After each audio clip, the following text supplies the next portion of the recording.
열왕기상 10장 14절로 마지막 29절까지 솔로몬의 세금의 중수가 666 금달란트요. 그 외에 또 상고와 무역하는 객상과 아라비아 왕들과 나라의 방백들에게서도 가져온지라. 솔로몬 왕이 쳐서 느린 금으로 큰 방패 200을 만들었으니 매 방패에 든 금이 600세겔이며 또 쳐서 느린 금으로 작은 방패 300을 만들었으니 매 방패에 든 금이 3만회라. 왕이 이것들을 레바논 나무궁에 두었더라. 왕이 또 상하로 큰 보좌를 만들고 정금으로 입혔으니 그 보좌에는 6청개가 있고 보좌 뒤에 둥근 머리가 있고 앉는 자리 양편에는 팔걸이가 있고 팔걸이 곁에는 사자가 하나씩 섰으며 또 12사자가 있어 그 6청개의 좌우편에 섰으니 아무 나라에도 이같이 만든 것이 없었더라. 솔로몬 왕의 마시는 그릇은 다 금이요 레바논 나무 궁의 그릇들도 다 정금이라. 은기물이 없으니 솔로몬의 시대에 은을 귀히 여기지 아니함은 왕이 바다에 다시스 배를 두어 히람의 배와 함께 있게 하고 그 다시스 배로 3년에 1차씩 금과 은과 상아와 잔나비와 공작을 실어 왔음이더라. 솔로몬 왕의 재산과 지혜가 천하 예랑보다 큰지라.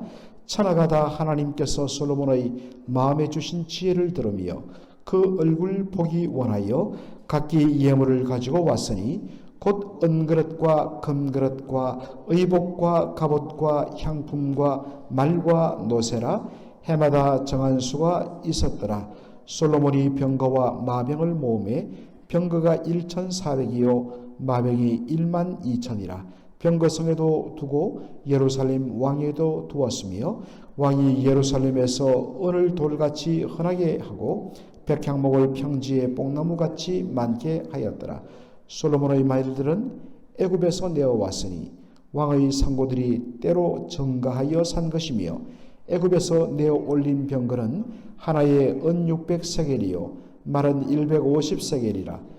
이와 같이 햇사람의 모든 왕과 아람 왕들을 위하여도 그 손으로 내어왔더라. 오늘 저희들은 열왕기상 10장 14절로 29절을 함께 읽었는데 본문을 중심으로 하나님의 응답과 솔로몬의 반응이라는 제목으로 말씀을 나누도록 하겠습니다. 오늘 본문은 솔로몬 왕의 영화와 번영을 집중적으로 잘 보여줍니다. 10장 14절에 보니까 솔로몬의 세금의 중수가 그 무게가 금 666달란트라고 되어 있습니다. 여러분 세입금이라 했을 때 여러분들 한자를 아십니까? 세입이란 것, 이 세금 세자가 아니라 해세자, 바로 그 해에 들어온 그러한 금을 뜻하는 것입니다. 이 매년마다 솔로몬의 국고에 들어오는 그 양이 금 666달란트라고 되어 있습니다. 무게로 따지면 25톤, 25톤, 말이 25톤이죠. 금이 25,000kg이라는 겁니다. 여러분 상상이나 되십니까? 제가 지난번에도 말씀드렸습니다만은 금, 바 1kg이 현재 시세를 따져보니까 약 8만 불이에요. 여러분 혹시 집에 없습니까? 금도 없어요? 그런 건 하나씩 구입해 놓으십시오. 변하지 않습니다. 그런데 그 설계를 한번 계산해 보세요. 25,000kg 곱하기 1금 8만 불, 20억 불, 우리 한국 돈으로 따지면 2조 6천억 원이 됩니다. 어마어마한 거예요. 그것이 매년마다 들어옵니다.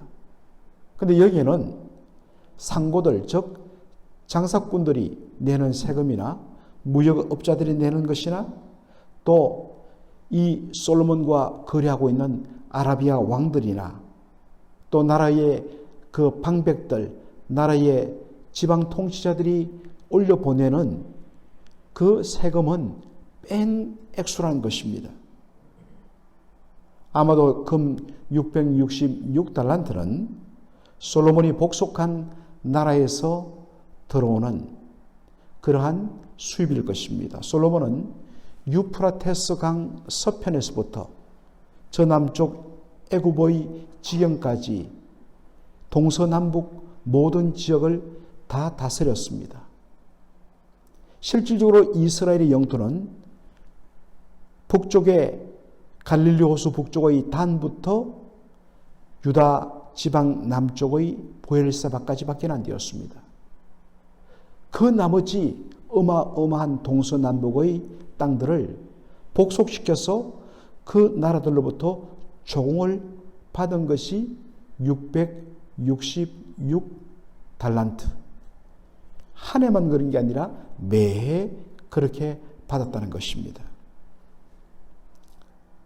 그리고 항해에 능한 페니키아 사람들인 두로왕 히람의 선원들을 사용하여서 홍해 아카바만에서 배를 띄워서 무역을 하면서 수많은 금을 실어오고 그리고 신기한 물건들을 실어오고 심지어 저 다시스, 오늘날의 스페인 지역이라고 말하는 그 다시스의 상단들과 협력해서 어마어마한 그러한 돈을 벌어옵니다.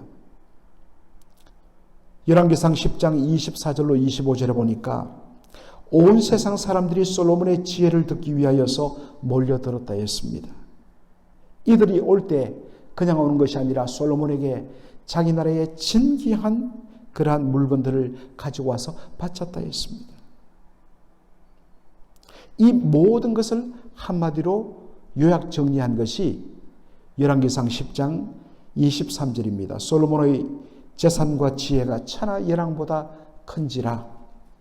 여러분, 솔로몬의 이 어마어마한 재산과 그리고 그의 지혜를 듣기 위해서 천하 각국의 왕들과 높은 사람들이 몰려온 것, 이게 뭡니까? 열왕기상 3장에 하나님께서 그에게 주신 바로 응답의 결과였습니다. 우리가 잘 알듯이 그가 기본 산당에서 1천 번제를 드리고 잠잘 때에 그날 밤에 하나님께서 내가 너에게 무엇을 해줄까? 나에게 구하라 라고 했을 때 그는 정말 겸손하게 말합니다. 그가 그때 벌써 20살이 넘은 그러한 청년이었는데 하나님 앞에서 어린아이처럼 말합니다. 하나님이여, 저는 어린아이라. 이 백성들을 출입할 수 없다. 들락날락한다 뜻이 아니라 이건 목자들의 용어로서 목자들이 양 우리에 들어갔다 나오면서 양들의 이름을 불러 양들을 바깥으로 인도하여 먹였다가 다시 드리는, 그래서 출입입니다. 왕은 목자와 같다는 것입니다. 백성들을 먹이며 평안케 하며 다스린다 할 때 여러분 구약 성경에서 출입한다 라는 단어를 씁니다. 저는 어린아이라 이 많은 주의 백성들을 제가 다 다스릴 수가 없습니다. 그러므로 이 백성들의 이야기를 잘 들을 수 있는 마음, 우리 한글 성경에는 지혜로운 마음이라고 되어 있는데 원어적으로 그대로 번역하면 잘 듣는 마음입니다.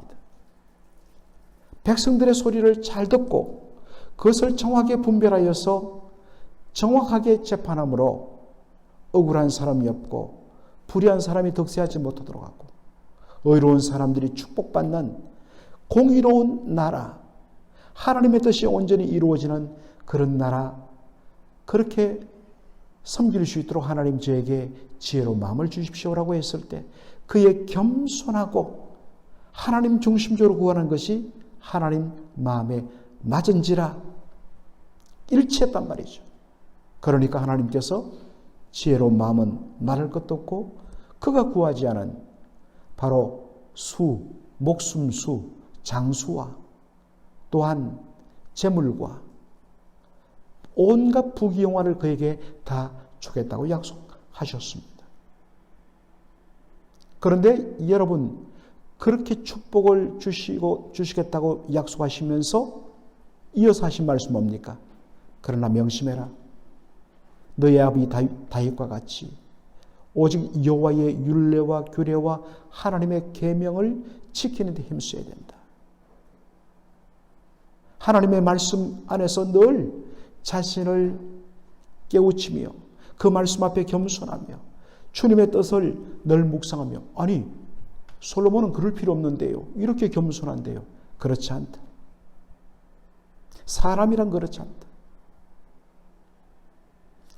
그럴수록 더 날마다 하나님의 말씀에 집념하고 집중하고 말씀을 묵상해야 이 복이 된다. 처음에는 그랬습니다. 그런데 하나님께서 다 응답해 주셨어요. 얼마나 많은 지혜를 주셨는지 사람들이 듣기 위해서 몰려왔습니다. 솔로몬이 말해버리면 그게 잠언이고 그가 노래하면 그것이 시편이 되었습니다. 그리고 얼마나 부유하든지 세상에 솔로몬 시대는 은을 귀히 여기지 않았습니다. 왜요? 길가의 돌멩이처럼 흔했기 때문입니다. 여러분, 그럴수록 두려워해야 합니다. 잘 될수록 더 조심하고 두려워하고, 그럴수록 더 말씀을 가까이 하면서 자기 마음이 높아지지 않도록 날마다 말씀에서 자신을 그렇게 다스려 하는 것입니다. 이게 사는 길이에요. 그런데 여러분, 사람이 어디 그렇던가요? 그거는 솔로몬뿐만 아니라 오고 오는 시대의 모든 권력자들, 어떤 면에서는 재력을 가진 사람들, 항상 어디에서 걸려지느냐? 절정에 도달했을 때 고개를 드는 것입니다. 저는 골프를 치지 않습니다. 그러나 적어도 상식적으로 알고 있는 것이 있습니다. 골프는 고개 쳐들면 망한다. 이럴 때 또 아멘 하면 곤란하죠. 그러나 진리입니다. 고개를 내리 숙이고 끝까지 그 폼을 유지할 때 잘 맞는다는 것입니다. 이건 통하죠. 잘 될수록 고개 들지 말고 더 두렵고 떨림으로, 그래서 사도 바울이 이야기했지 않습니까? 빌립보서 2장에 두렵고 떨림으로 너희 구원을 이루라. 어차피 구원은 이루어지게 돼 있어요. 그러나 그럴수록 두렵고 떨림으로 주님과 함께 동행하지 않으면 구원받지만 정말 불 속에서 어떤 면에서는 숯거덩이 끄집어내듯이 그렇게 다 끌려버린 비참한 구원을 받습니다. 하나님의 백성, 하나님의 자녀인데도 그 하나님 나라의 영광과 기쁨과 감격을 누리지 못한 채 마치 구원받지 못한 백성처럼 허걱대면서 살다가 눈을 떠보니 천국이네.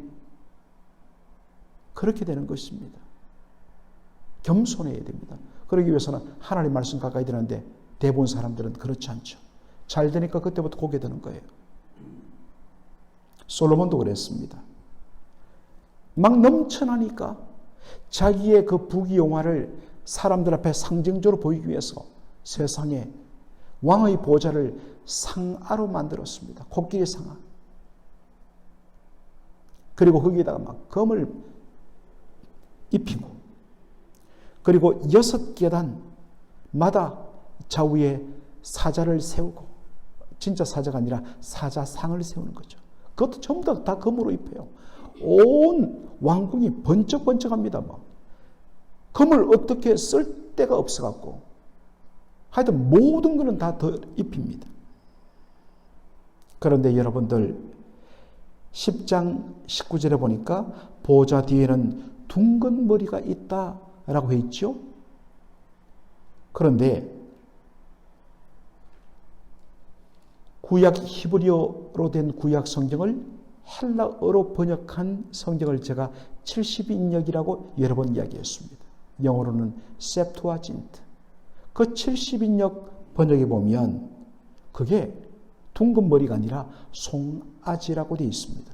여러분, 송아지는 그 당시 바알 숭배자들이 번영의 상징으로 쓰던 것입니다. 그 여러분들 나중에 보면 북왕국 나라가 두 쪽으로 나서 북왕국 이스라엘을 세운 여로보암이 여호와 하나님을 대체하기 위해서 단과 베델에 뭘 세웁니까? 금송아지 상을 세웁니다. 그리고 말합니다. 애굽에서 우리를 인도해낸 여호와다. 애굽의 번영의 신과 여호와 하나님을 바로 믹스해서 만든 것이 베델의 금송아지 상이죠. 많은 성경학자들은 다윗이 자신의 번영을 어떤 면에서는 과시하고 또한 그 번영을 더 얻기 위하는 어떤 면에서는 일종의 어떤 무속적인 마음으로 기복적인 마음으로 자신의 보좌 그 뒤에 송아지상을 만들었다는 거예요.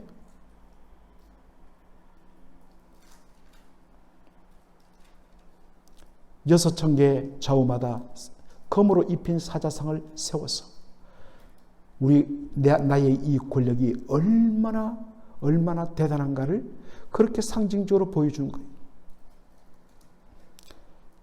21절 보면 왕이 마시는 모든 그릇마다 다 금그릇이라. 와, 부럽다. 여러분, 이게요 얼마나 사치스러운가를 보여주는 겁니다. 그냥 일반 사기 그릇에 모으면 안 됩니까? 왜 모든 그릇을 다 금그릇으로 만들어야 됩니까? 이게 일종의 과시입니다. 내가 얼마나 대단한 권력가인 줄 알아? 사람들에게 보여주는 겁니다. 금그릇은 비실용적인, 여러분들 한번 여러분 집 그릇을 다 금그릇으로 바꾼다 해보십시오. 얼마나 비실용적입니까? 그런데 과시용으로 자신의 부를 과시하기 위해서 한 거예요. 열왕기상 10장 16절에는 금이 막 쏟아져 들어오니까 주체할 수 없어갖고 버린 기록이 나옵니다.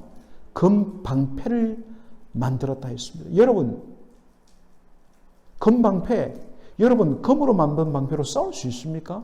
얼마나 무거운데요. 그리고 금은 어떤 면에서 무른 금속입니다. 칼로 내리치면 그냥 뭉개져요. 그러면 이 금방패는 싸움을 위해서 만든 겁니다. 그런데 금으로 방패를 만들었어요. 그리고 어떻게 했다고요? 궁궐 속에 보관했습니다. 과시용이죠. 그리고 그는 수많은 군대 병력을 유지하면서 이걸 유지하기 위해서 어떻게 합니까? 애굽에서 좋은 말들을, 수많은 말들을 수입해 옵니다. 그 말들로 병거들, 전차들을 끌 수 있도록. 우리가 말씀이 10장 29절로 끝나고 그 다음에 11장으로 이어지기 때문에 이렇게 나눠진 것처럼 보이지만 원래 이야기하지 않습니까? 성경에는 장절이 없다는 것. 그냥 통으로 이어지는 겁니다. 내일 보겠지만은 솔로몬이 뭐합니까? 수많은 아내들을 거느립니다. 이유는 바로 주변에 있는 수많은 나라의 공주들과 결혼하고 나라의 권력자들과 결혼함으로 말미암아 일종의 결혼 동맹이죠. 그것을 통하여서 바로 나라를 안정시키기 위해서 그랬던 것입니다. 여러분, 무엇이 문제일까요? 내일도 다시 한 번 더 제가 토요일 새벽 기도회 때 설명드리겠습니다만 이것은 열왕기상 기자가 의도적으로 기록한 거예요. 무엇을 보여주기 위해서? 신명기에 기록된 하나님의 말씀과 정면으로 반대로 솔로몬이 나가고 있는 것을 보여주기 위해서. 그래서 멸망했다는 것입니다.